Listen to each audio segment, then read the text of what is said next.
Limkheda Limbdi highway પર 2 મહિનામાં ડામર રોડ ધોવાયો। માર્ગ અને મકાન વિભાગની ઘોર બેદરકારીથી કરોડો રૂપિયાનું પાણી હલકી ગુણવત્તાના મટીરીયલ્સના ઉપયોગ સામે સ્થાનિકોમાં રોષ।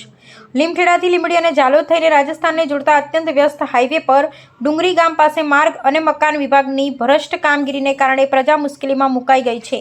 માત્ર 2 મહિના અગાઉ જ કરોડો રૂપિયાના ખર્ચે બનાવવામાં આવેલો નવો ડામર રસ્તો ઝરમર વરસાદમાં જ ધોવાઈ ગયો છે અને હાઈવે પર મસ્ત મોટા ખાડા પડી ગયા છે। રસ્તાની નબળી ગુણવત્તા અને ભ્રષ્ટાચારને લઈ સ્થાનિક રહીશો તથા વાહન ચાલકોમાં ભારે રોષ જોવા મળી રહ્યો છે। આ મહત્વપૂર્ણ માર્ગ પરથી રોજબરોજ હજારોની સંખ્યામાં નાના મોટા વાહનો પસાર થાય છે।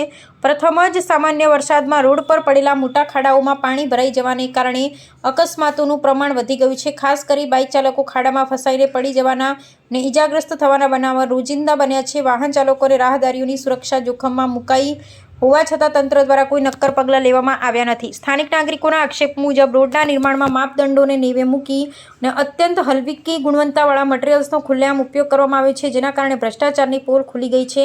કરોડો રૂપિયાની સરકારના ભંડોળનો દુરુપયોગ કરીને બનાવવામાં આવેલો આ નવો રસ્તો 2 જ મહિનામાં ખંડેરમાં ફેરવાઈ જતા માર્ગ અને મકાન સ્ટેટ વિભાગ દાહોદની કામગીરી શંકાના ઘેરામાં આવી ગઈ છે।